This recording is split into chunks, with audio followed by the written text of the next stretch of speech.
Hello, everyone. Welcome. Thank you so much for coming. My name is Clara DePavlo. I am the program manager for Portal, the National Portrait Gallery Scholarly Center. We're so excited to be here today with our friends from the International Spy Museum to talk about Josephine Baker's lesser-known career as a spy for the French resistance during World War II. So Josephine Baker features very prominently in our latest exhibition, Brilliant Exiles, American Women in Paris from 1900 to 1939, which is now on view on the second floor. This conversation will explore not only why Josephine left the United States for Paris, but also how her talent as a dancer led to another career as a spy, and then as an American civil rights activist. In conjunction with Pride Month, we'll explore the many facets of Josephine Baker and how she, and female spies more broadly, have used sexuality to their advantage. Video recording for this program is generously sponsored by Performedia. If you want to watch it again, you'll be able to find it on the National Portrait Gallery and the Spy Museum's YouTube pages. So this conversation will be followed by an audience Q&A, so please think of questions to ask our incredible panelists. I'm very pleased to introduce our moderator, Amanda Ohlke. Amanda is the director of adult education at the International Spy Museum. As a member of the Spy Museum's creative team since 2004, she has worked on a wide variety of exhibitions and programs on topics ranging from unexpected spies to Bond villains to current national security threats. So please join me in welcoming our panelists.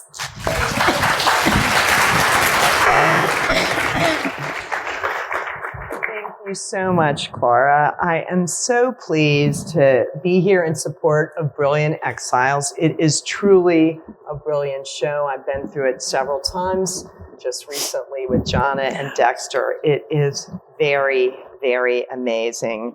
And Josephine Baker is very close to my own heart. I was first amazed by her when I was in high school and saw some of the wonderful French posters. And there's a wonderful French poster of her in Brilliant Exiles. So when I joined the Spy Museum team 20 years ago, I could not believe my eyes when I saw Josephine Baker in our exhibitions. And it was with great delight I realized that I could link up two of my passions. And Josephine has so many incredible facets, and I'm really looking forward to uncovering them with our panel this evening.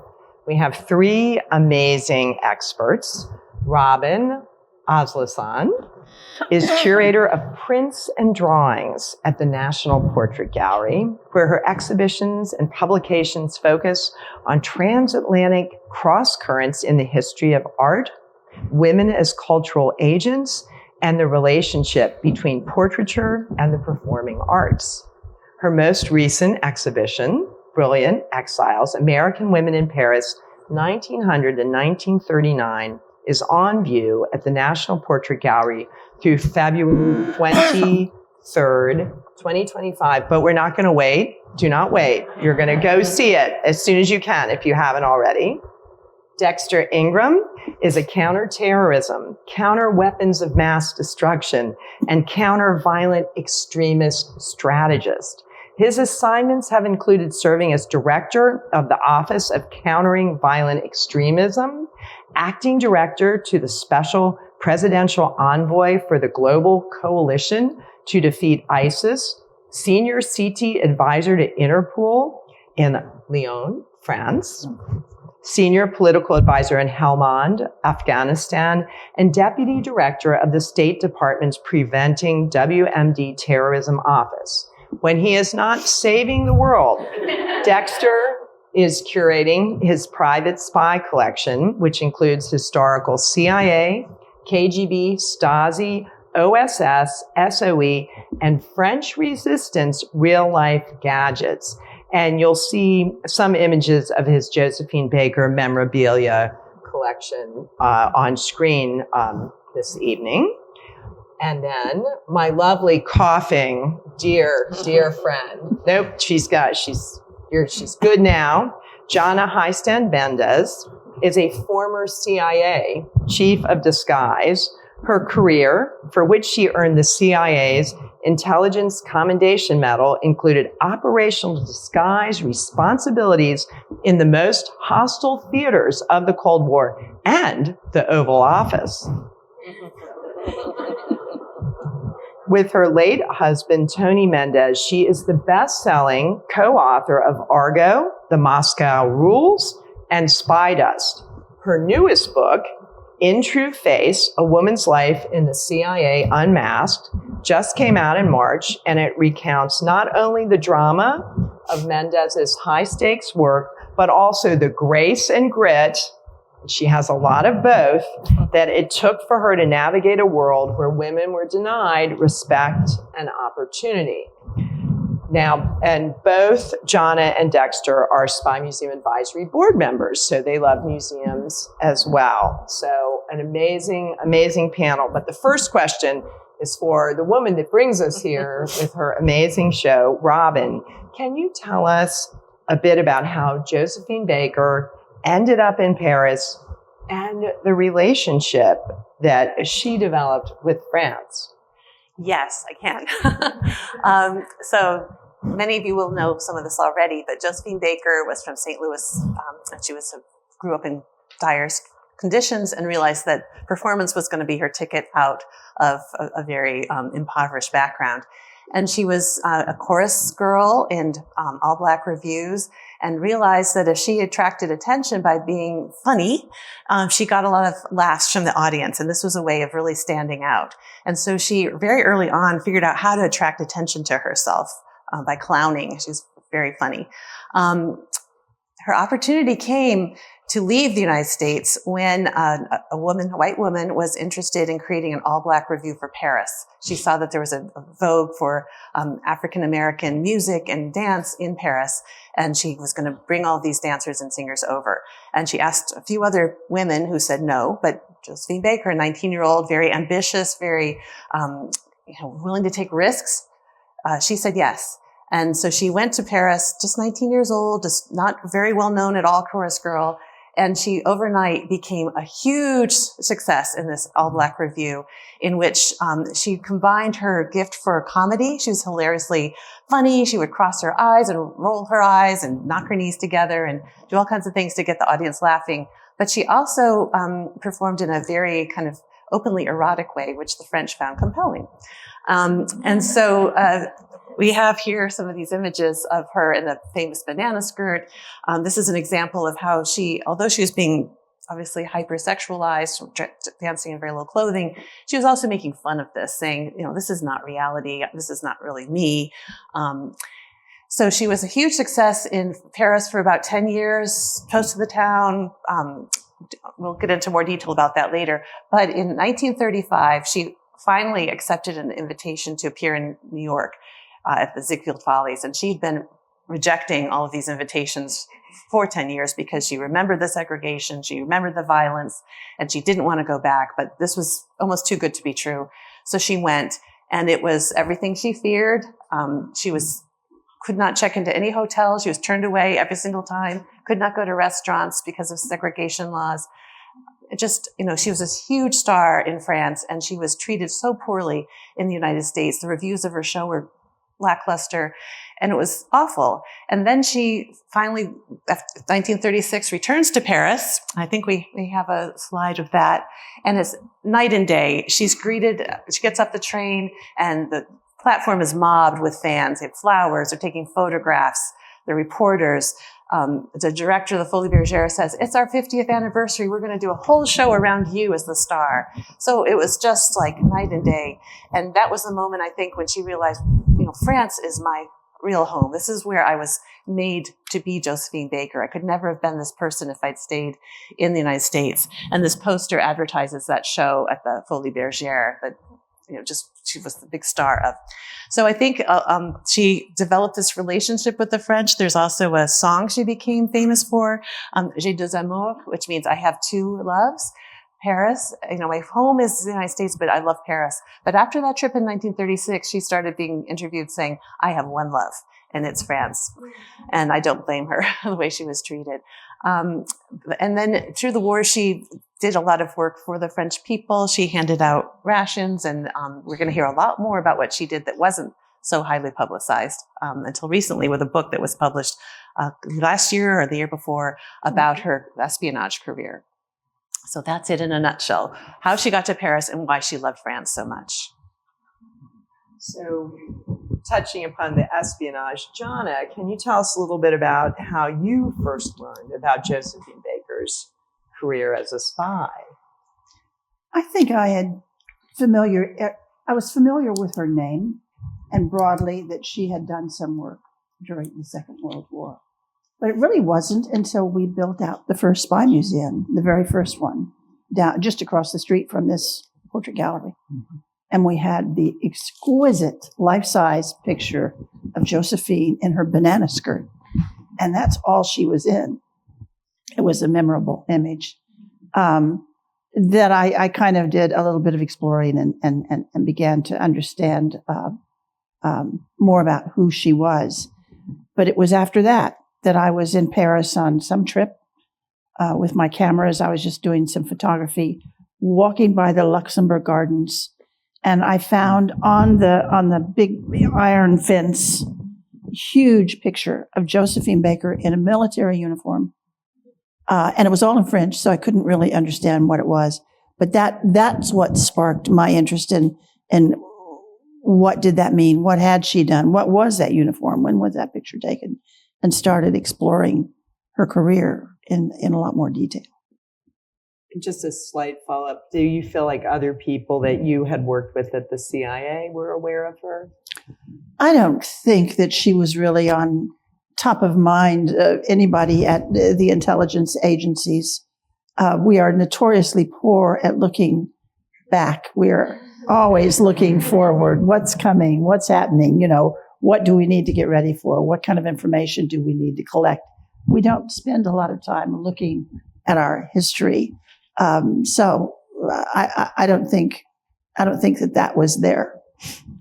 And Dexter, how did you first become aware of her and her interesting work, shadow work? Talking about history, I've always been fascinated by history, right? My great uncle was a Tuskegee Airman, Charles Flowers. He actually has a school named after him in Prince George's County, and it was built while he was still alive. And that got me thinking about World War II and service and serving your country when your country hasn't always treated you well, right? There's so many people that have gone above and beyond. And I started looking at the code talkers, right? Native Americans who joined the Marines that were on the front lines, making a difference. I look at Noor Khan. She was a British and French citizen from India of Muslim background who gave her life during World War II. These are people that sacrificed. So I was always curious. And to be honest, same thing. When I saw the Spy Museum open and I saw Josephine Baker, of course I knew about Josephine Baker, but I didn't know all that she did. What she did to help people that were being persecuted throughout the war. What she did to help win the war. What she did that was dangerous. To work with the Italian embassies and the Japanese embassies and the German embassies to get information and share that information. So I'm constantly learning, but these real stories are really inspiring. They're true, and these are real people making a difference. All right, Robyn, so set the stage, literally set the stage for us. Tell us about her as a performer. Okay.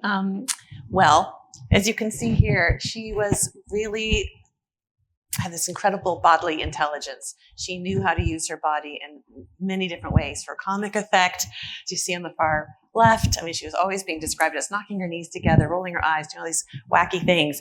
But she was also incredibly dynamic, energetic, flexible. She could use her body in ways that nobody else could. The French were just astonished by what she could do. And one of the reviews talks about how she bantered with her body. She would just 1 minute be a comic and next minute be very sensuous. So she had this real understanding of body language and how to use her own body, which was unusual for the time. I'm not sure if we have any other images along this lines. Oh, well then also so on the stage, she said, I was made to play the savage on the stage. The French had this strange notion of African Americans as being both essentially African and American. And their ideas of Africa at the time were kind of colonial fantasies of primitivism, like everyone's in grass skirts and feathers and things like that. And so she was expected to play that kind of role. At the same time, she was American, and they thought of America as a place of modernity. And so one of the earliest images I showed you, she's doing the Charleston, that bee's knees thing, wearing a grass skirt and feathers. But behind her is this Art Deco, very modern backdrop with ocean liners and skyscrapers and Klieg lights. So she had to embody both of those ideas at once. But then off the stage, she said, because I played the savage on the stage, I tried to be as civilized as possible in private life. And so she always, she would dress in couture gowns. She had a club that operated under her name, and she would swan in and just be so glamorous and graceful and charming. And so she was trying to undercut the things she was doing on the stage. And I think she just had this kind of chameleon-like ability to shapeshift and to be what the moment required and to kind of adapt to her surroundings and people she was with. Jonna, you had a little foray into Josephine and couture, just since we mentioned couture, if you want to share that.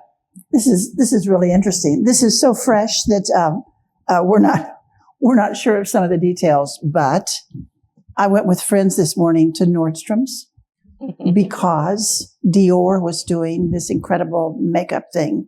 They brought in a team from Paris, one of their leading makeup people. It's all to sell makeup, of course. So my friends had their makeup done. I had my makeup done. And I ended up talking to this the head of this team. And he said, so where are you wearing this beautiful face that I made for you? I said, interesting. We're going to the portrait gallery to talk about Josephine Baker.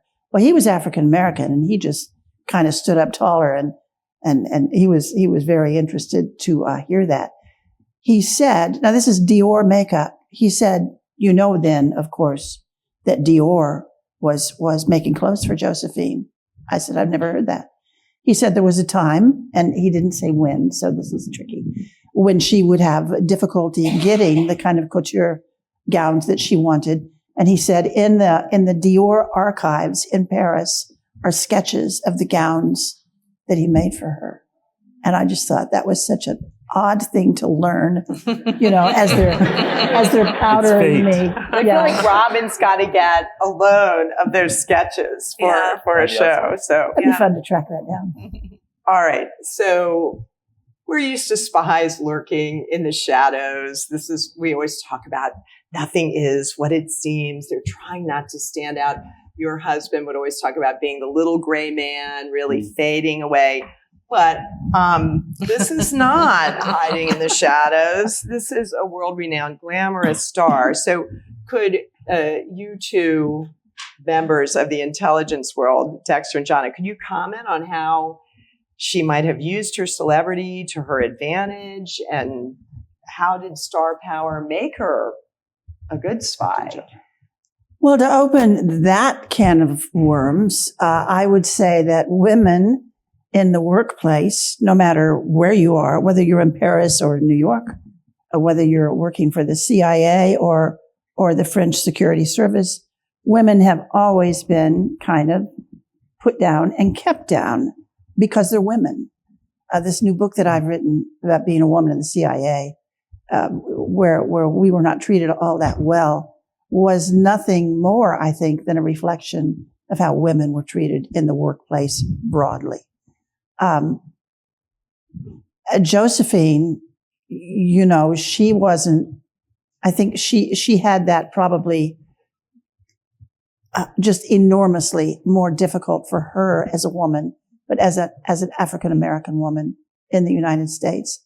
This desire that propelled her to get up and leave St. Louis and go where she didn't speak the language. She didn't know a soul. She was 19.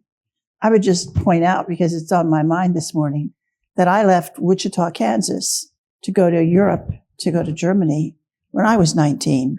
Now, I wasn't going off to be some star like Josephine was, but that idea of what that's like, just to step on a plane or step on a ship and just leave it all behind. She was incredibly brave to do that. But I think that she had an inner strength. I think that she knew when she left that she could make something of herself, that she could be someone, really be someone. I think that's probably part of what propelled her. Yeah, I agree. I also think that, her upbringing when she was younger, working in a wealthy household, a white couple, where they wouldn't allow her to kiss the child. She had to act a different way when she was there as opposed to when she was home. Black folks in America have always kind of used spying to their advantage. I mean, look at slavery. You wanted to see your husband or get food or visit your kids or escape, right? You needed that intel. You needed that information. You needed to have a face in front of some people that was one way. You call it code switching, and a face in front of other another way. So it goes hand in glove. Tony Mendez, my husband, used to, when the entire intelligence apparatus of the United States government was looking for bin Laden, Tony said, "Find his cook." Mm-hmm. And this was code upon code. But what he was saying was, there's someone in his inner circle, probably a woman, who probably doesn't even speak or look at him, but hears everything. You go back to the America's Civil War. We have some exhibits at the Spy Museum of some of the women who were able to collect all kinds of intelligence simply because we were underrated and terribly misunderstood. We have really good ears no matter where we are. But tell us just a touch about how the wild card of celebrity in this. Would either of you comment on how celebrity could be beneficial to spying? I have thoughts. Well, of course, people want to talk to you. People want your FaceTime. They want to impress you. They want to share their knowledge, what they know, the secrets. They want to show value to you. And they want to be seen with you. Exactly. So all of these things kind of factor into her being that perfect spy who was very glamorous and out in the open. Working for the CIA overseas, we always knew that if you're at some social event and there's an ambassador there, you're with your husband, that ambassador is going to talk to your husband and he'll say this and he'll say that, but not much. But if the wife comes over, and especially if she's a little bit attractive, he will talk more to her. He will tell her things that he'd never dream of telling the husband. Yep. He will let things slip because he's so interested in talking to this woman. Well, at CIA, we knew that, of course, and we use that. And it's a great tool if you're a woman. I think there's also a great, sorry, Robyn. Oh, no, I was just going to say loose lips sink ships. And also, there are accounts of Josephine would listen to what was being said and then run to the bathroom and write it on her arm so she wouldn't forget. And they talk about, I think she said, who would search Josephine Baker? She could carry information or secrets because the glamour is so intense. You're not going to mess around with those couture gowns. And what about, if the little Chiquita, the leopard, So. I mean, she would travel with 35 bags, right? That's not being discreet. You have 35 bags, you have animals, you have monkeys, you have all kind of stuff with you. You're big and you know it. I love that. Yeah, Damian Lewis in this book on Agent Josephine says she had to be super conspicuous to be inconspicuous. Yeah. And she had to keep performing in order to, that was the role she's playing. And so that's what people were expecting. And she also had this reputation for eccentricity. She goes around with all this menagerie of animals. She's always running late. She was having last minute costume changes and people just thought, oh, well, that's, she's not a spy. They'd be organized and on top of things. So talk about her glamour and her sex appeal, Robyn. Do you have thoughts about how her hypersexualization and glamour as a performer, a person, and a spy, how does that all weave together in this amazing persona? Yeah, I think it's more of what we've just said, that, people were just dazzled by her and, erotically attracted to her, I'm sure, and wanting to impress her. These are some of the images that people would have seen. And when you see her in the flesh, and it's just like, whoa, it didn't matter what your political loyalties were. I think people were just starstruck. And she knew she was charming. She was accustomed to putting on a happy face, making everything seem like it was fine when she was actually nervous. And I think she knew, her seductive appeal as a woman and how to use her body. Not that she was doing anything inappropriate, just that she had this aura around her of a really beautiful, seductive, sensuous woman that I think, as we've said, these men really fell for. I think she expected this kind of treatment. And because she expected it, they had to deliver it. I was trying to think of a similar star today. I used to say that Josephine was the Lady Gaga, but that's kind of passé now because Lady Gaga is sort of, in the shallows over here. So what I was thinking driving in is think Taylor Swift. Now this is a push because I don't know that anybody can stand up to that, but it's that kind of thing where people are just thrilled to be in your presence. They will break all of their rules for you, even if it's required that you must be searched going through this train station. Well, but for you, madam, no. For you, just please get on the train. Have y'all seen Prince William dancing to Taylor Swift? Forget decorum. They took a selfie. They took a royal selfie. Unheard of. Break the rules. Yeah. All right. Well, how about some brass tacks? Can you tell us about some espionage work that she did? I know this is open to all of you. Some of the real details of what she did. I was reading a story just yesterday about her that she was flying from Morocco to Gibraltar. She was on this little plane. It was kind of not maybe a very well-made plane and not very well maintained, but she had some information and they were going to go to Gibraltar where they could pass it on. And that plane crashed. They lost an engine and they went down. I mean, they were in the water. They said she had all these trunks full of clothes and they were all ruined. But because the plane was made of wood, think about this, because it was made of wood, it would float and she didn't drown and everyone was rescued and she got to Gibraltar and evidently delivered the information. This woman was a holy terror when she was working, when she was doing the intel stuff. Maybe she was a holy terror when she was dancing. I think she always was. Yeah. I mean, there was a time where she got sick in Morocco and in her hospital bed, she survived it, obviously. Everybody's coming. You have generals and admirals and you have, spies coming to her hospital bed. And she's helping Jewish citizens get passports so they can escape to freedom. This is what she's doing in her bed as she's sick. She was using it as an office. Yeah. They were scheduling meetings. And she's there. She's got sepsis. I'm not a nurse. Yeah. But She almost died. Yeah. She was really sick more than once. Right. But that sickness turned out to be this fabulous cover. Yeah. For these it was the meetings. HQ, the Intel HQ was her hospital room. Yeah. Well, Dex, will you talk about one of the objects you have in your collection? I think we have an image that's her fundraising. Yeah. It's the program. Well, so I've been collecting spy stuff for a long time. And at first it was like traditional Cold War, just CIA, KGB, Stasi, that kind of stuff.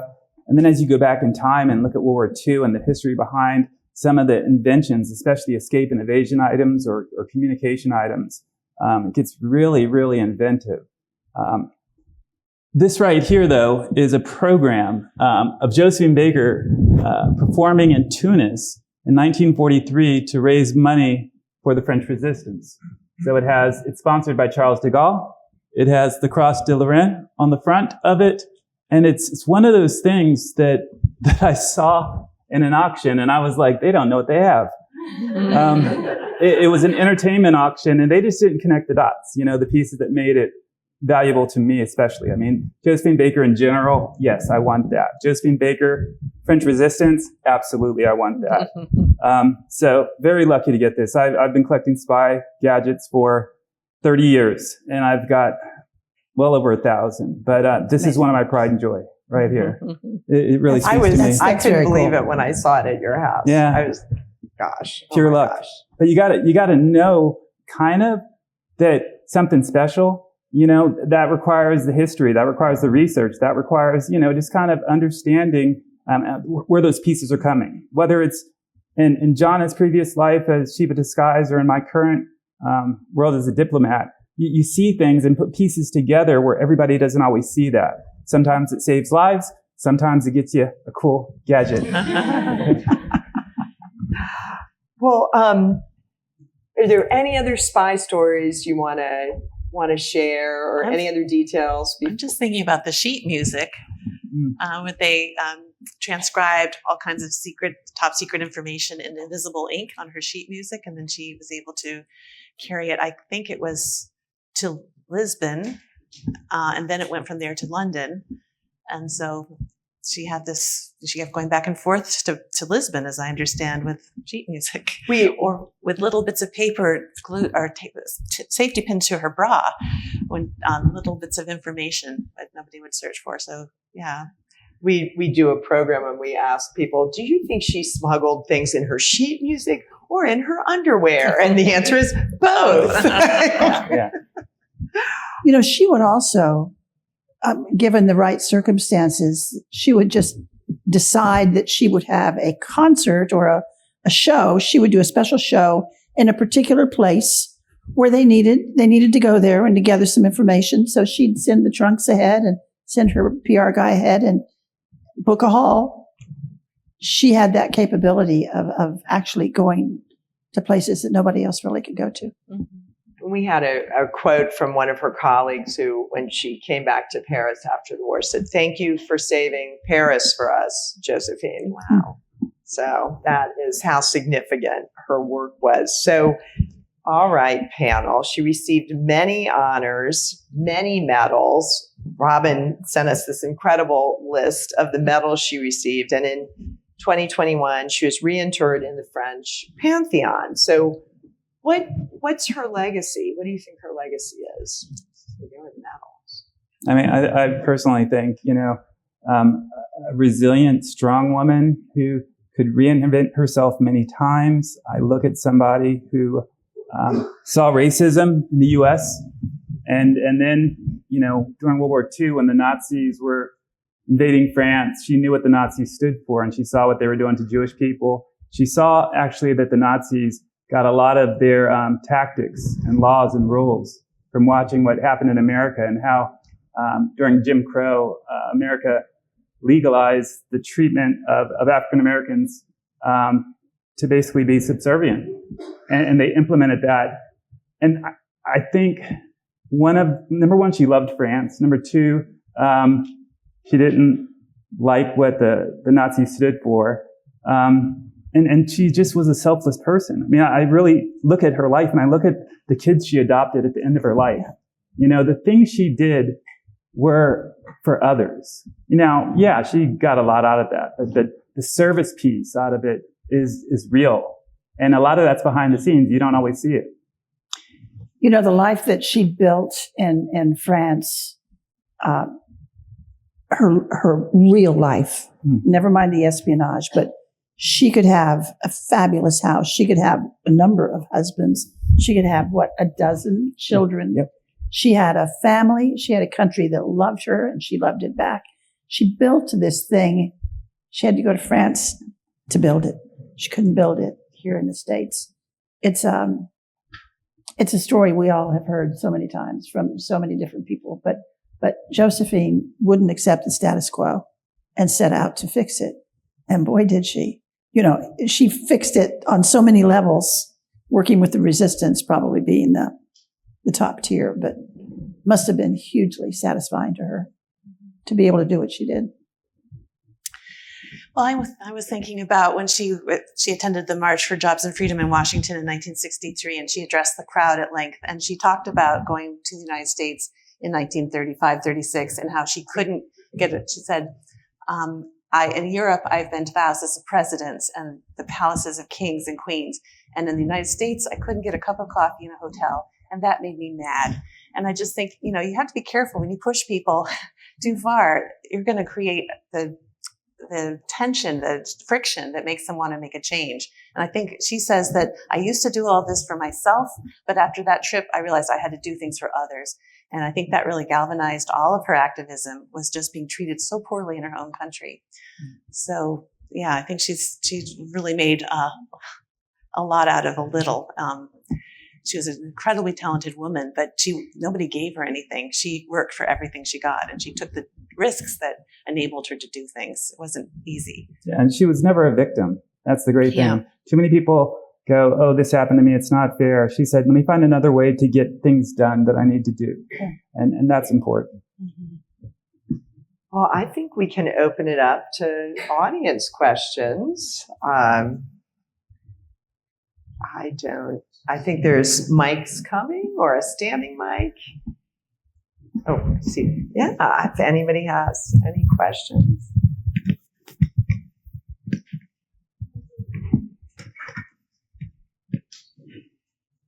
Hello. I want to say that I believe Josephine today, I think the best comparison would be Janelle Monáe, not Lady Gaga or Taylor Swift, as a Black woman. That really threw me off. But lastly, I want to know if she had any type of security on what that would look like for a Black woman in France. Say that again? If she had any type of security that you know about, like traveling. No, there were times when she was all by herself. And was this all done in English, or did she learn French? She learned she learned She French. spoke French. Wow. Yeah. She sang French. In fact, when she went back to the United States on that horrible visit, people kind of thought she was putting on airs because she had a bit of a French accent. She would use French words. She's been there for 10 years. So interesting. Thanks, Part of everyone. code switching. She brought to switch back. I had a question. When she passed away, did she have dual citizenship, or was she primarily a French citizen only? 1937, she became a French citizen. She married a French man. That was right after she got back from that horrible trip to the United States. She became a French Did citizen. she forfeit her U.S.? I believe she did. I think she did. I would imagine so. I think so. Got a lot of people stacked up over there.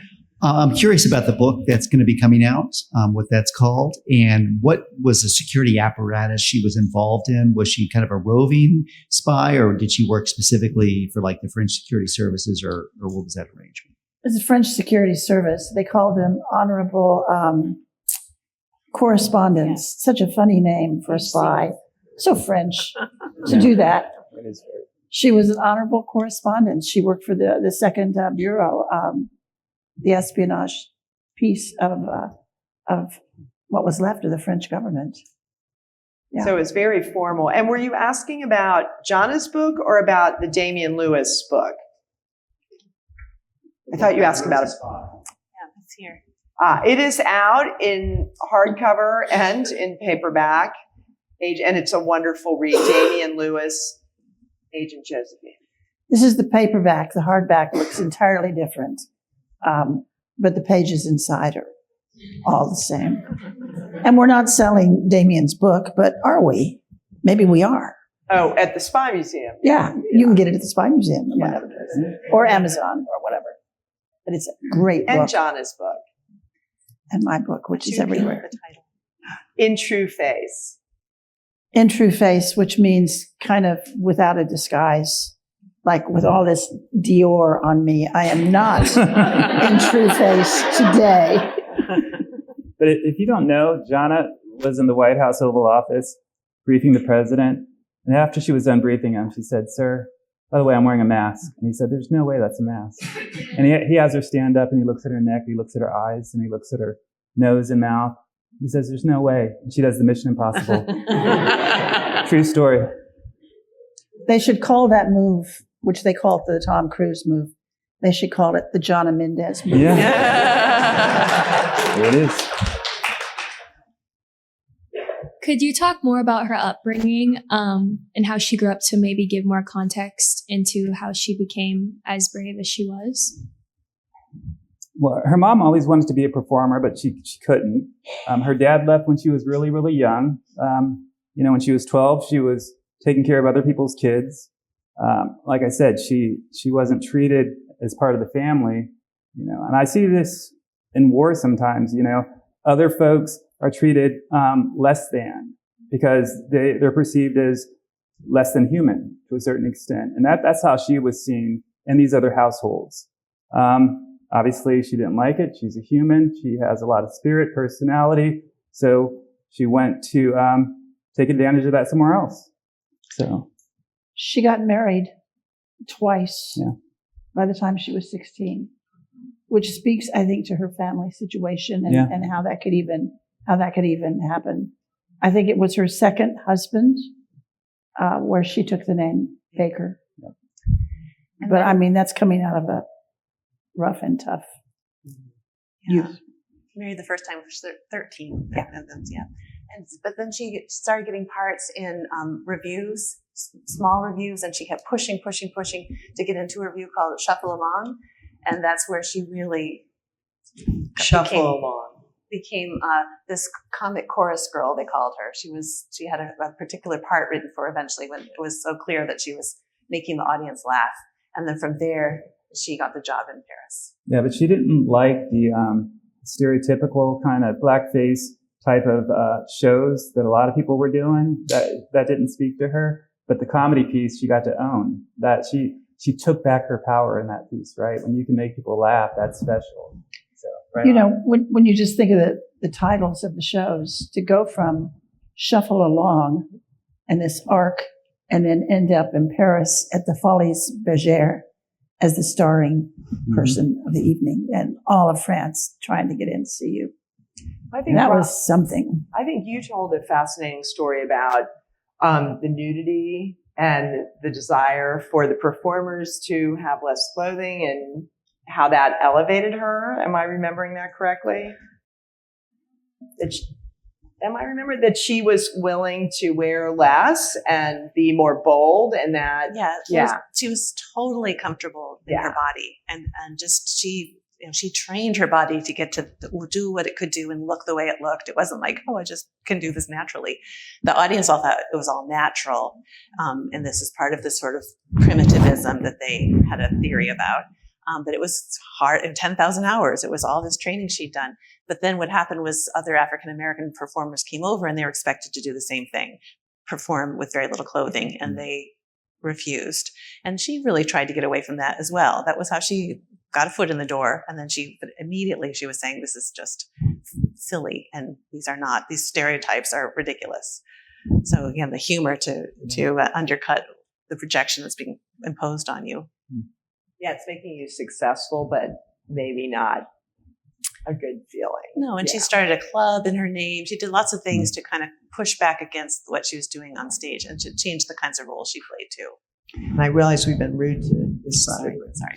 Were you going to add something? I had read about shortly after she really became active in Paris, how the Harlem Renaissance kind of came into being. Langston Hughes as a writer, some other entertainers. It's like this kind of started a little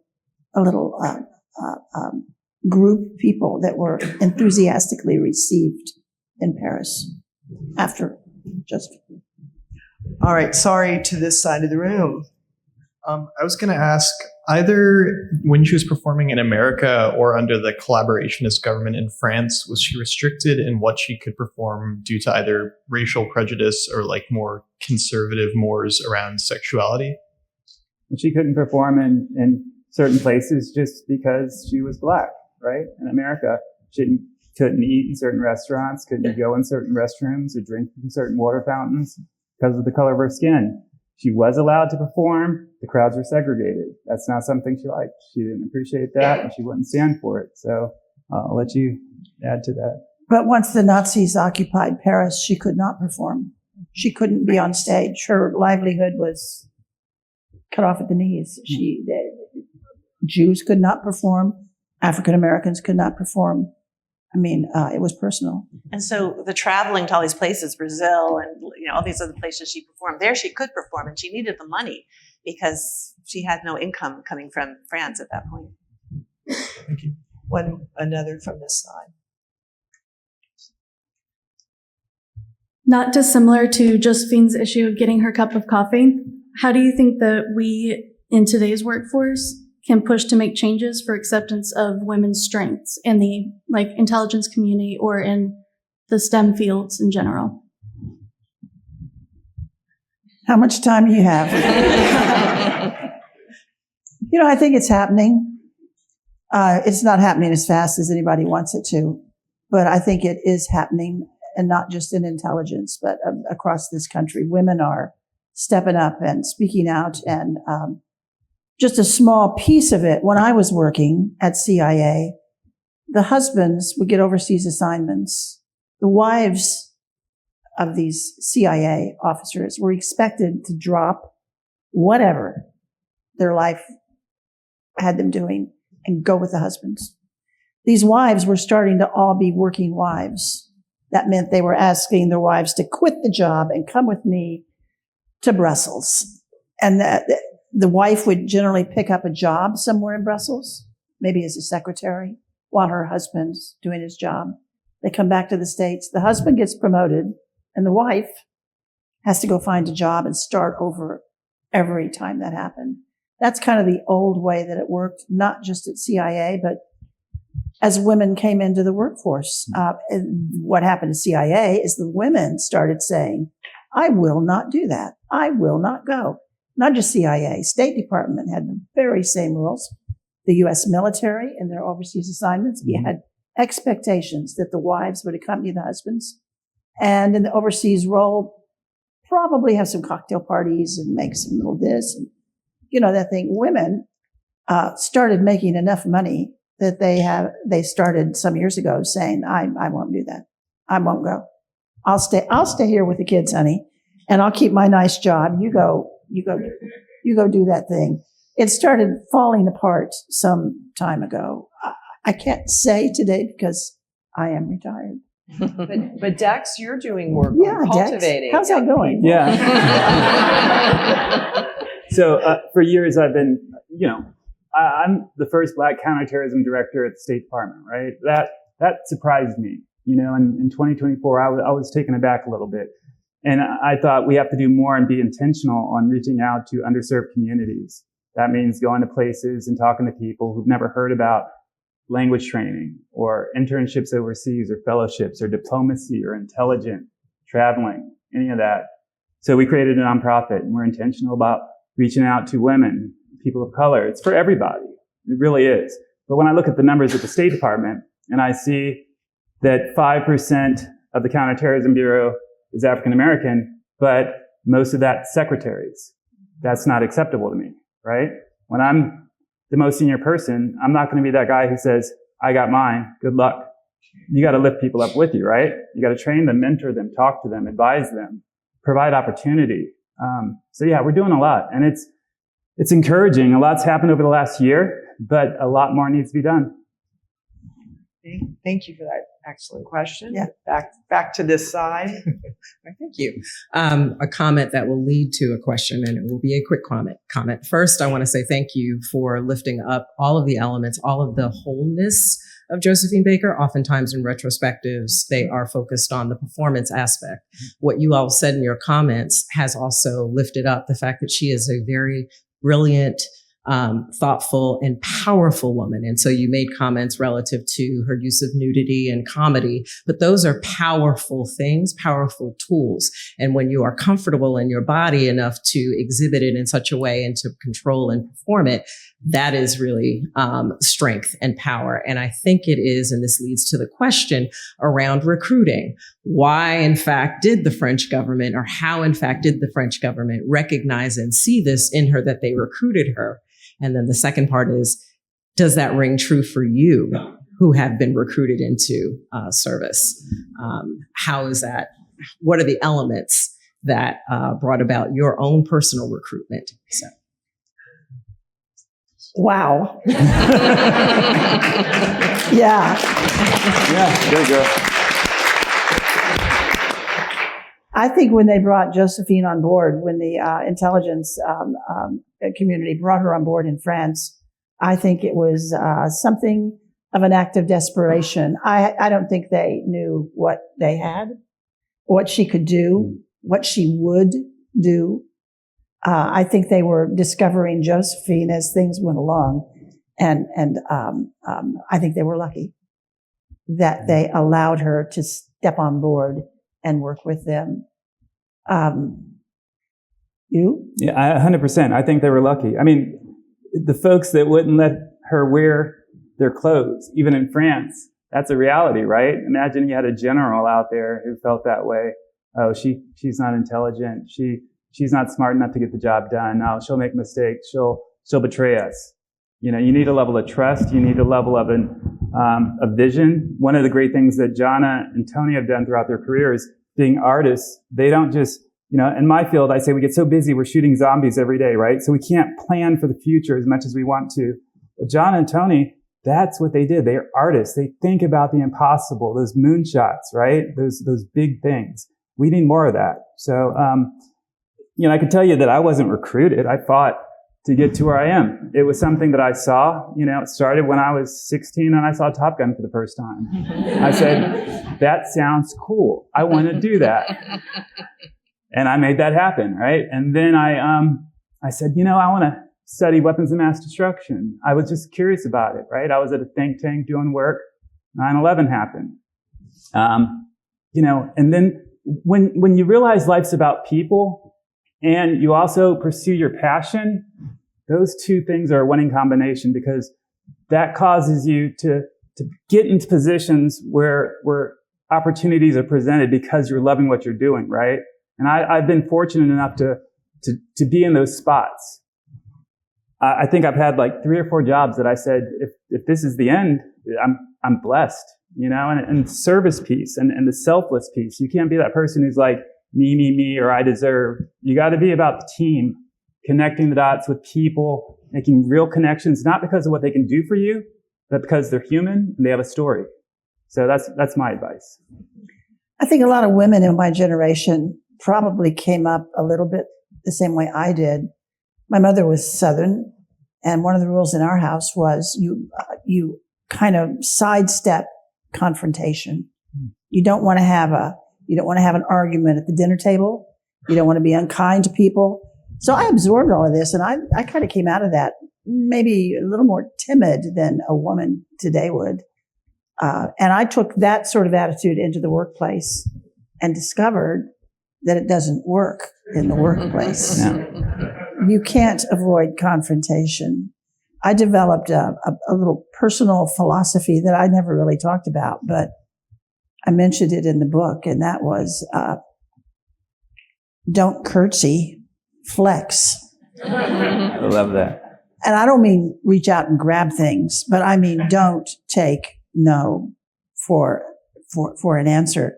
The young women that I talk to who are asking for advice, you know, my advice is so simple that it's almost not worth saying. I say be the very best at what it is you do.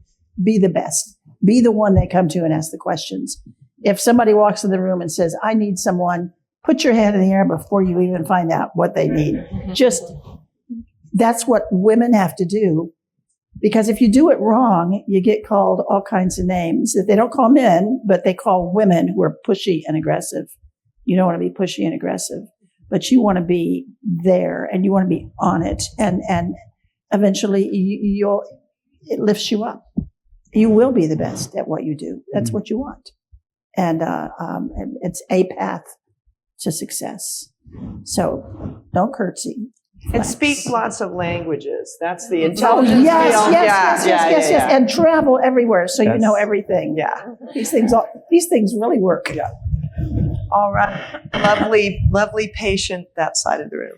Thank you. I think that one of the things that Robyn's exhibition does so well, so brilliantly, I should say, is it really showcases and celebrates women's creativity in ways that we don't normally take seriously or consider as important as, say, making paintings or sculptures or writing a great novel. We have women who express themselves through their clothes and their makeup and through interior design and collecting.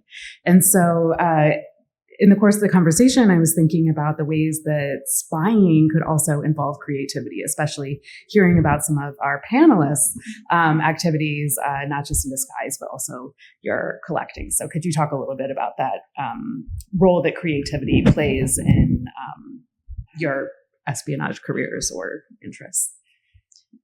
Well, part of espionage, I mean, it's not all sneaking around in alleyways, and some of it is, or hanging out in bars with people that aren't the best people. Some of it is that too. But a lot of espionage is just problem solving, being smart about possibilities, being able to, this outside of the box thing is overused, but actually to be very creative when you're looking at a problem that seems impossible. There's always a solution. The solution may not always work, but at least you have to give it a try. This idea that it is a problem-solving job on many levels, right up to the President of the United States. He is our number one problem solver. Well, I want to quote your husband at you, the best bad idea. Yeah, the very best. Is that the best? That comes from the movie Argo. That's the Secretary of State who has just listened to my husband's plan to go in and rescue 6 people who are in Tehran, which is in the middle of a revolution. And I don't know. Did anybody here see Argo? Yeah. And he's saying, and so it's like Mickey Rooney and Judy Garland, and they're going to go out to the barn and they're going to put on a play. And he's like, so we're going to go get some studio space and take out some ads in Variety, and we're going to make a fake production company. Tony told me long after this whole Argo thing kind of calmed down and everybody had seen it and gotten over it.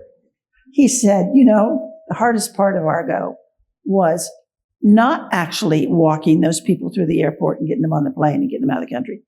He said the hardest part was taking what looked like an idiotic idea and walking it through the CIA bureaucracy. And these, they call the various chiefs of divisions and operations, they call them barons, because these guys are so tough.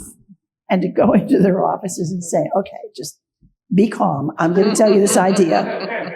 And he took it through the CIA and to the director of the CIA, to the Secretary of State, to the President of the United States, to Canada, to the Prime Minister of Canada, and then all the way over to Tehran, to Ken Taylor, the Canadian ambassador, who was holding on to our precious 6 diplomats, and they all said yes. That, Tony said, was the hardest part of the Argo, of the whole thing. I can't top that, but being somebody that was born before cell phones, I had a childhood where I would go out and be miles away from home, and I'd have to be creative, right, and figure things out on my own. Just kind of growing up, being in the moment, paying attention to people. I can't tell you how many times in my life that I've been in situations where we were about 10 seconds away from being killed, and nobody else saw it because they're processing things differently. And I think the more experiences you have in life, the more things you see. Don't be paranoid, but be realistic. I literally had people not realize it, and I'm not going to go into situations, but each time we saw it ahead of time, it was seconds we were able to fix the situation. But that requires you to live and experience and travel and meet people and figure things out and get lost and just be. You can't get lost anymore. That's true. Oh yeah, you can. I'll show you. Because GPS will always tell you the way home. Just take it off. I know. We should be able to get lost. I feel very bad for the person that had a question. Do you still want to ask? Oh, okay. All right. Over here, please. I just wondered if you could speak briefly about all the children that she adopted. Or maybe that's outside of the purview of this panel, but. Well, just the basic facts that she believed that these racial divisions are nonsense, and that she wanted to demonstrate that we're all a family of man, of humanity. And so she did put together this rainbow tribe of people from different nationalities, and they're wonderful photographs of her with all these kids. I don't know much more about it than that. That was wonderful. And I guess we have to take this has to be the last question. I don't know. I think so. Two more questions. Thank you, Time. Yeah, I was curious kind of with what we're talking about with like the multiplicities of her identities and personality, how her being bisexual figured into the conversation, for example, with espionage, possibly with powerful women, but also the activism she might have done in the US or France specifically. Yeah, I think this was a period of sexual exploration, experimentation, a great deal of fluidity. The women in this exhibition I worked on, you really couldn't label them. They were just, this is just me. I love this person. I love that person. So I almost feel funny about putting any kind of label on her. I think she was just doing what she wanted to do. I do think that, so for the white women in Paris, they were under the radar. They were able to do all kinds of experimentation. And nobody cared. They were foreigners. They didn't have to be like the French women. They didn't have to be like American women. But for Black American women, it was a little different because there was so much pride taken in what they were able to achieve in a place that didn't have segregation. It didn't have this incredibly toxic racism, that it was reported in the African American press back home, everything they were doing. So they were really scrutinized in a way that the white women weren't. And there's also this idea of racial uplift and respectability politics. So the women were a little more constrained in the way they behaved. So I think that we don't know as much about their sex lives, if you will, as we do about the white women. But we do know, like Bricktop, this Ada Bricktop Smith, who was a nightclub proprietor, very important entrepreneur in Paris for 15 years. Most important clubs in Paris were under her name. And she later told a biographer of Josephine Baker that they had a sexual affair. And in her own biography, she said, nobody ever knew what I was up to. I was very circumspect. So you imagine it was something she didn't want widely out there. But a lot of this is kind of speculative. We know that there are other women who said they'd had affairs with Josephine Baker, but we don't really know all the facts. And she certainly wasn't an activist. She did have a child that she adopted who came out as gay, and she was very upset and kind of rejected him. So, people are complicated, and the different things, different ideas associated with sexuality that may have troubled her. I don't know, but that's all I can tell you. Yeah, no, that's useful. Thanks for letting us know. Sure. Hello again. We often hear about Black artists in France like Baker, Baldwin, etc. But we never hear about the regular Black folks in France, like African Americans or from Africa, who are not entertaining the white gaze. I wanted to know if you had resources about that you would recommend about like everyday Black Americans that went abroad and what that was like for them. Yeah, for Black Americans, it was pretty good. The French were really, again, not colorblind, kind of color obsessed. And they thought Black Americans were associated with jazz and the Charleston, and they thought they were very cool. People from former French colonies in Africa were not treated particularly well at all. Yeah. But by going to France, a lot of ordinary Black Americans discovered this Pan-Africa movement and a kind of global Black consciousness that they maybe didn't experience before. They found African art being displayed in the museums and galleries and being really taken seriously by up-and-coming people like Picasso and Matisse, these artists who became very well known for the way they were using African art. So it was a way of connecting with their African heritage, meeting other people of the African diasporic community, if you can call it that. There were painters, there were artists, there were, as we know, entertainers. So I think it was a very liberating experience for them. They all talked about from the moment they got on the ship to go to cross the Atlantic, they could tell something was different. If they got on a French ocean liner, people were taking their bags and carrying them, were offering them a seat at the table. And they realized, oh my gosh, these rumors are true. It's going to be wonderful. And they would always avoid American ocean liners because segregation crossed the Atlantic with them. Wow. There are so many amazing stories in Brilliant Exiles, in the show, in the accompanying catalog, and people who had kind of harrowing lives. There are two sculptors that you talk about that, were so proud and so amazing. So Robyn has really found so many stories. John and I just went through and I'm like, and here's another amazing woman you've never heard of that you don't know why you haven't heard of. So this was just an incredible show. I strongly encourage you to see it often. And I can't thank this panel enough for this evening. Robyn, Dexter, Jonna, you're amazing. Thank you.